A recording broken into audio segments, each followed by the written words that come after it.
अंतःकरणामध्ये आहे. फक्त आपण दास होऊन शिक्षण घेतलं पाहिजे.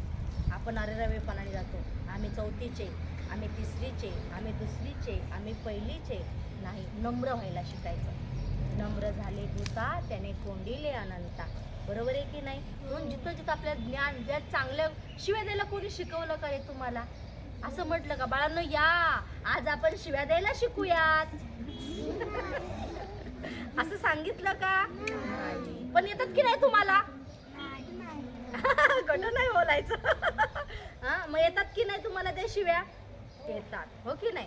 म्हणजे कधी कधी आपण आपल्या आईला सुद्धा देतो. खरं बोलायचं, देतो की नाही? खोटं नाही. आपल्या पुस्तक दिनाचा पहिला हेतूच हा आहे की प्रामाणिक राहायचं, स्वतःशी प्रामाणिक राहायचं, स्वतःशी खरं बोलायला शिकायचं. आपण सगळ्यांना साई मला म्हणतो मॅडम मी कधीच म्हणत नाही, मॅडम मी कधीच बोलत नाही. पण साईला आतून माहितीये साई बोलतो का नाही बोलतो. साईचं मन साईला खरं सांगतं. तुम्ही वरून मला जरी काही सांगितलं तरी आपलं मन, तुम्हाला विचारलं मोबाईल वापरता का रे? नाही मॅडम, आम्ही मोबाईलला हात लावत नाही. आणि तुमची आई आल्यावर मला काय सांगते? मॅडम सांगा बरं का आदित्यला, आदित्यला फोन वापरतो.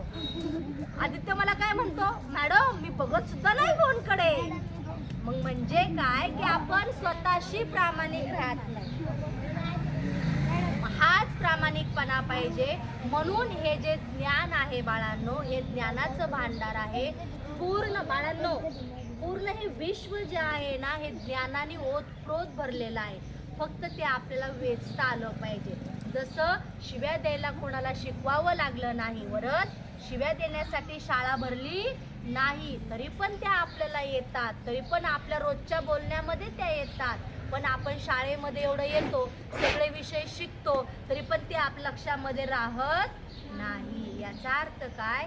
चुकीच्या गोष्टी शिकवाव्या लागत नाही, पण चांगल्या गोष्टी स्वतःहून समजून घ्याव्या लागतात. स्वतः त्याला आवड दाखवावी लागते, स्वतः खूप वेळा ते करावं लागतं, लक्षात ठेवावं लागतं. तेव्हा कुठे ते आपल्या लक्षात राहतं, हो की नाही? जेव्हा जेव्हा आपण एखादी गोष्ट करायला जातो ना, म्हणजे की संत सांगतात ना, हम जे आपण जी गोष्ट करायला जातो ना, हम करते वही है जो मन चाहता है. हम करते वही है जो मन चाहता है, लेकिन होता वही है जो ईश्वर चाहता है.